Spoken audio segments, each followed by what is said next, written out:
स्वागत है दोस्तों आपका मेरे YouTube चैनल विजन विथ आशीष में। आइए आज हम भारत तथा विश्व के प्रमुख भौगोलिक उपनामों के बारे में चर्चा करते हैं। देखिए बच्चों, पहले हम जानेंगे भारत के प्रमुख भौगोलिक उपनाम जो कि परीक्षाओं में आते रहते हैं। तो भारत का प्रवेश द्वार किसे कहते हैं? मुंबई को कहते हैं।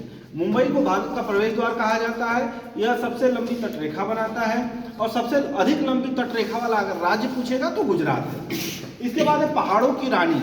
मसूरी को पहाड़ों की रानी कहा जाता है।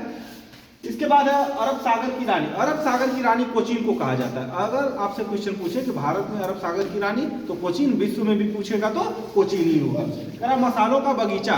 केरल को मसालों का बगीचा कहा जाता है। मसालों का सर्वाधिक उत्पादन केरल राज्य करता है। इसके बाद है डायमंड हार्बर, कोलकाता है। जुड़वा नगर, हैदराबाद और सिकंदराबाद को जुड़वा नगर के नाम से जाना जाता है। झीलों का नगर, उदयपुर। उदयपुर को झीलों का नगर कहा जाता है। और कहीं कहीं जम्मू कश्मीर ऑप्शन में आता है, जो कि गलत है। ठीक है, उदयपुर सबसे सही जवाब है उदयपुर। उदयपुर जो है झीलों के नगर के नाम से जाना जाता है। इस्पात या स्टील नगर, जमशेदपुर को इस्पात या स्टील नगर कहा जाता है। नेक्स्ट क्वेश्चन है भारत का मैनचेस्टर। अहमदाबाद को भारत का मैनचेस्टर कहा जाता है। उत्तर प्रदेश का मैनचेस्टर अगर आपसे पूछ ले कोई कि उत्तर प्रदेश का मैनचेस्टर क्या है, तो कानपुर। कानपुर को उत्तर प्रदेश का मैनचेस्टर कहा जाता है। फूलों की नगरी कश्मीर को, फूलों की जो नगरी है वह कश्मीर कही जाती है। भारत का पिट्सबर्ग जमशेदपुर को कहा जाता है। जमशेदपुर भारत का पिट्सबर्ग है। राष्ट्रीय राजमार्ग का चौराहा कानपुर को ही कहा जाता है। भारत की काली नदी, शारदा नदी को भारत की काली नदी के नाम से जाना जाता है। वृद्ध या दक्षिण की गंगा, गोदावरी को वृद्ध या दक्षिण की गंगा कहा जाता है। बिहार का शोक कोसी नदी।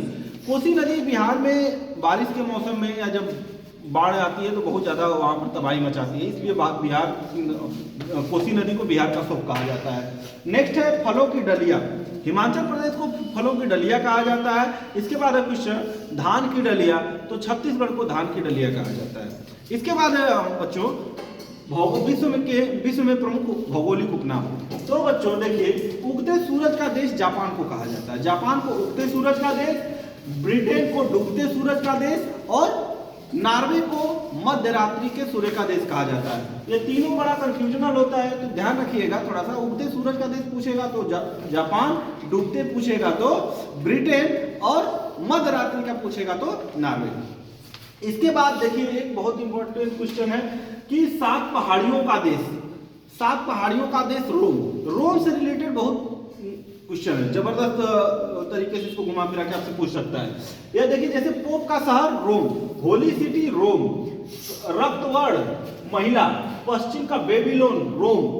इसके बाद प्राचीन विश्व सामग्री का देश रोम। तो रोम अपने आप में बहुत सारे क्वेश्चन समाहित किए हुए रहता है, इसलिए रोम को काफी फोकस करिएगा। रोम बहुत महत्वपूर्ण है। इसके बाद है गगनचुंबी इमारतों का शहर न्यूयॉर्क। न्यूयॉर्क को गगनचुंबी इमारतों का शहर कहा जाता है। इसके बाद कंगारुओं की जमीन ऑस्ट्रेलिया को कहा जाता है। भूमध्य सागर का द्वार जिब्राल्टर जल संधि। इसके बाद है नील नदी का देन मिस्र देश। मिस्र देश को नील नदी का देन कहा जाता है। सफेद हाथियों का देश थाईलैंड। थाईलैंड को सफेद हाथियों का देश कहा जाता है। चीनी का कटोरा, क्यूबा को चीनी का कटोरा करते हैं। पर हेक्टेयर चीनी का सर्वाधिक उत्पादन अगर कोई करता है तो वो क्यूबा करता है, इसलिए चीनी का कटोरा क्यूबा को कहा जाता है। हवा वाला शहर या गार्डन सिटी शिकागो को कहा जाता है। चीन का शोक, वांगहो नदी को चीन का शोक कहते हैं। इसके बाद है land of golden bull. Australia को कहा जाता है लैंड ऑफ गोल्डन बुल, यानी कि सुनहरे सांडों का देश। इसके बाद है ग्रेनाइट सिटी। स्कॉटलैंड को ग्रेनाइट सिटी के नाम से जाना जाता है। संसार की छत पामीर के पठार को संसार की छत के नाम से जाना जाता है। 7 टापुओं का शहर मुंबई को 7 टापुओं का शहर कहा जाता है। पूर्व का मैनचेस्टर जापान और विश्व का स्वर्ग पेरिस तथा पूर्व का ग्रेट ब्रिटेन जापान।